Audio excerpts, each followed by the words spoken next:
یہ ناول ایک روحانی اور پراسرار کہانی ہے جس کے مرکز میں ایک لڑکی ہے جس کے قدموں کے گھنگرو ایک عجیب راز سے جڑے ہوئے ہیں۔ اس لڑکی کی زندگی عام دکھائی دیتی ہے مگر اس کے قدموں کی جھنکار لوگوں کے دلوں میں ایک انوکھی کیفیت پیدا کرتی ہے۔ کہانی میں محبت، جدائی، تلاش اور روحانیت کا سفر ایک ساتھ چلتا ہے۔ ہر کردار اس گھنگرو کی صدا کو اپنے اپنے انداز میں سمجھنے کی کوشش کرتا ہے۔ کبھی یہ آواز خوشی کی علامت بنتی ہے اور کبھی کسی چھپے ہوئے راز کا اشارہ۔ جو کہانی آگے بڑھتی ہے، اس لڑکی کی اصل حقیقت اور اس کے سفر کا مقصد سامنے آنا شروع ہوتا ہے۔ یہ ناول دراصل انسان کے دل، محبت اور خدا کی تلاش کی کہانی بیان کرتا ہے۔ آئیے اب ہم اس پراسرار سفر کا آغاز کرتے ہیں جہاں ہر موڑ پر گھنگرو کی آواز سنائی دیتی ہے۔ تو سنیے قسط نمبر 1، گھنگرو کی صدا۔ قسط نمبر 1۔ رات کا وقت تھا۔ پرانے شہر کی گلیوں میں خاموشی اتر رہی تھی۔ دکانیں آہستہ آہستہ بند ہو رہی تھیں اور دور کسی مسجد سے عشاء کی اذان کی آخری آواز فضا میں گونج رہی تھی۔ شہر کے بیچوں بیچ ایک قدیم مزار تھا۔ اس مزار کے بارے میں شہر میں عجیب عجیب باتیں مشہور تھیں۔ کوئی کہتا یہاں مانگی ہوئی دعا ضرور قبول ہوتی ہے، کوئی کہتا یہاں رات کو فرشتے اترتے ہیں۔ مگر ایک بات ایسی تھی جس نے لوگوں کے دلوں میں تجسس پیدا کر رکھا تھا۔ ہر جمعرات کی رات ایک عورت وہاں آتی تھی۔ اس کے پاؤں میں گھنگرو بندھے ہوتے تھے اور جب وہ چلتی تھی تو پورا صحن اس آواز سے گونج اٹھتا تھا، چھن چھن چھن۔ لوگ اسے دیکھنے آتے تھے مگر کوئی اس کے قریب جانے کی ہمت نہیں کر پاتا تھا۔ اسی شہر میں ایک نوجوان رہتا تھا۔ اس کا نام ارسلان تھا۔ ارسلان عام لڑکوں جیسا نہیں تھا۔ وہ اکثر کتابیں پڑھتا رہتا تھا اور زندگی کے معنی تلاش کرتا رہتا تھا۔ اسے دنیا کی چمک دھمک میں زیادہ دلچسپی نہیں تھی۔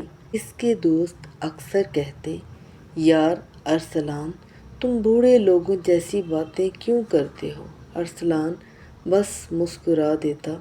اس کے دل میں ہمیشہ ایک سوال رہتا تھا، انسان آخر سکون کہاں سے پاتا ہے؟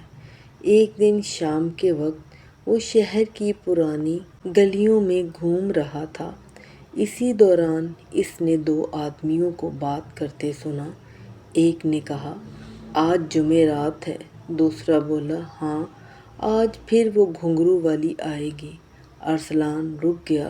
اس نے حیرت سے پوچھا، کون؟ ان میں سے ایک آدمی نے جواب دیا، تم نئے لگتے ہو شہر میں، تم نے اس عورت کے بارے میں نہیں سنا؟ ارسلان نے سر ہلایا۔ وہ آدمی آہستہ سے بولا، ہر جمعرات ایک لڑکی مزار پر آتی ہے اور صوفیانہ رقص کرتی ہے۔ ارسلان کو یہ بات عجیب لگی مگر اس کے دل میں تجسس پیدا ہو گیا۔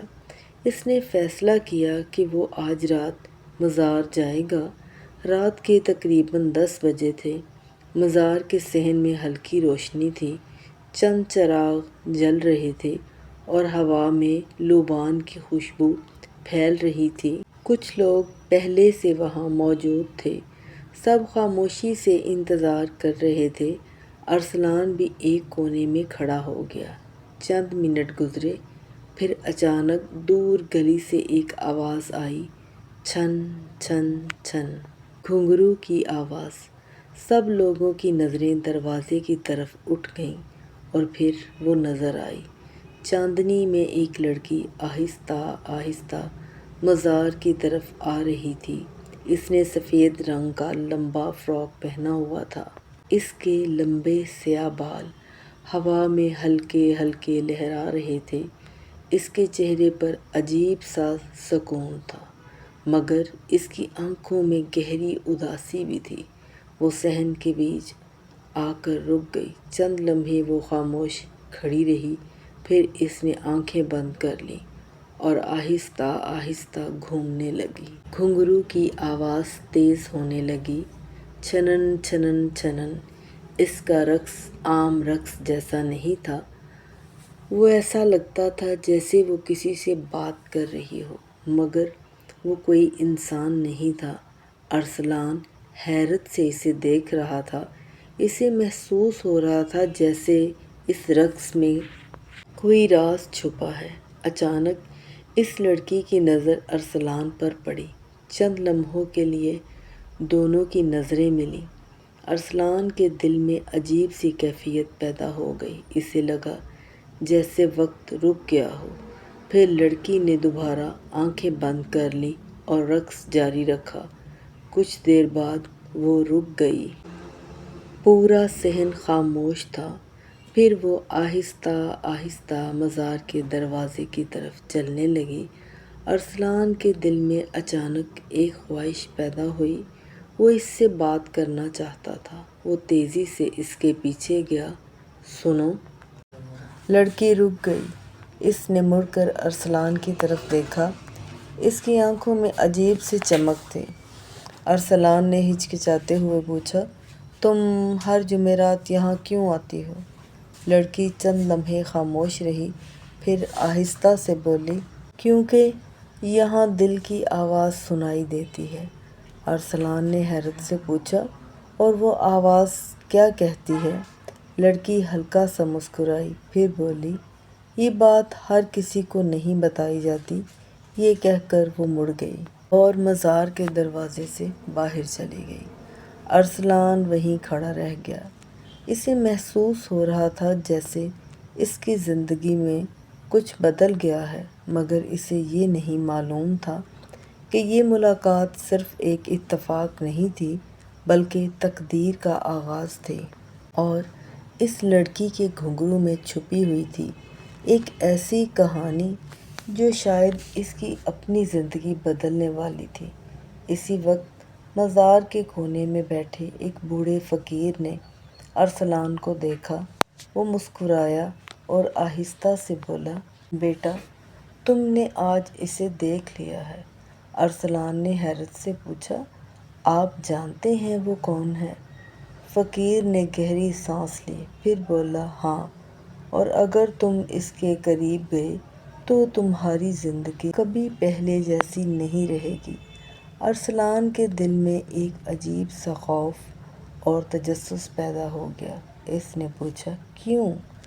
فقیر نے آسمان کی طرف دیکھا اور کہا، کیونکہ وہ صرف ایک لڑکی نہیں، وہ ایک راز ہے۔ اور اسی لمحے وہ گلی سے ایک بار پھر گھنگرو کی ہلکی سی آواز سنائی دی، چھن چھن۔ ارسلان کو محسوس ہوا جیسے کوئی اسے بلا رہا ہو، اور وہ نہیں جانتا تھا کہ اس آواز کے پیچھے جانے کا مطلب کیا ہوگا۔ اگر آپ کو گھنگرو کی صدا کی یہ پہلی قسط پسند آئی ہے تو ہمارے چینل ہانیہ ناولز کو لائک کریں، سبسکرائب کریں اور گھنٹی کے بٹن کو دبائیں تاکہ ہماری ہر آنے والی ویڈیو کا نوٹیفیکیشن آپ کو ملے۔ شکریہ، اللہ حافظ۔